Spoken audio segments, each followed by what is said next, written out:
अस्सलाम वालेकुम।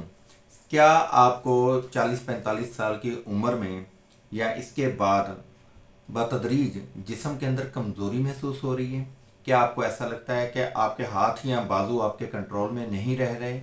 क्या इनके अंदर अकड़ाव आ जाता है या इनमें मुर्दगी की सी कैफियत पैदा हो जाती है या गैर इरादी हरकत व सकनात पैदा हो जाती हैं, या इसके साथ साथ चलने फिरने में लड़खड़ाहट और सही तवाज़न को बैलेंस रखने में नाकामी का सामना आपको करना पड़ रहा है? तो इस कैफियत को पार्किंसंस डिजीज़ कहा जाता है। पार्किंसन डिजीज़ की बुनियादी वजह आपके जिस्म के अंदर डोपामीन की प्रोडक्शन की कमी है।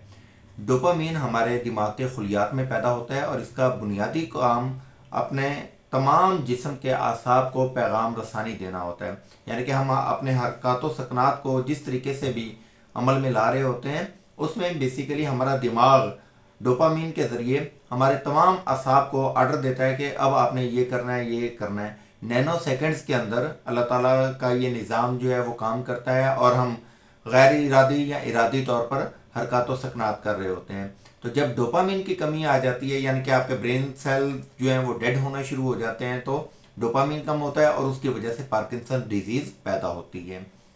ये एक न्यूरोलॉजिकल डिसऑर्डर है जो कि प्रोग्रेसिवली यानी कि बतदरीज ऐसा ऐसा बढ़ता जाता है और बढ़ती हुई उम्र के साथ ये वर्स होता जाता है। ज़रूरत इस उम्र की है कि इसका बाकायदा तौर पे इलाज किया जाए।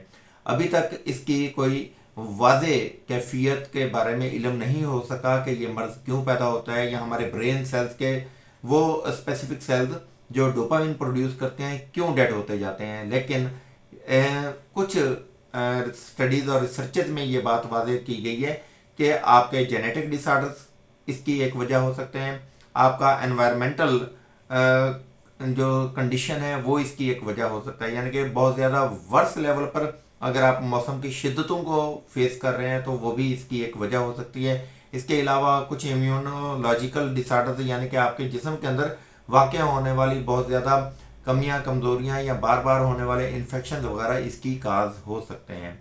होम्योपैथी में पार्किंसन डिजीज़ के लिए बहुत ही बेहतरीन अद्वियात हमारे पास मौजूद हैं। ज़रूरत इस अमर की है कि हम आपकी तबीयत, मिजाज और तकलीफ़ को समझें, आपके एनवायरनमेंट को समझा जाए, आपकी फैमिली हिस्ट्री को स्टडी किया जाए और उसके बाद आपके लिए बिलमिसल दवा का इंतखाब किया जाए। अगर आप या आपके जानने वाले पार्किंसंस डिजीज़ का शिकार हैं, जिसको आमतौर पर राशा की बीमारी कही जाती है, सर कांपता है, हाथ कांपते हैं, पाँव कांपते हैं, कोई बाजू कांपना शुरू हो जाता है, तो इस कैफियत के इलाज के लिए होम्योपैथी आपको बेहतरीन सोल्यूशन ऑफर करती है। आप हमारे व्हाट्सएप नंबर 030071191182 पर रब्ता कीजिए। गूगल पर सर्च कर सकते हैं अनवार होम्योपैथिक क्लिनिक मुल्तान, और इसी तरीके से आप हमारी वेबसाइट को विजिट कर सकते हैं drAnwarHomeo.com से।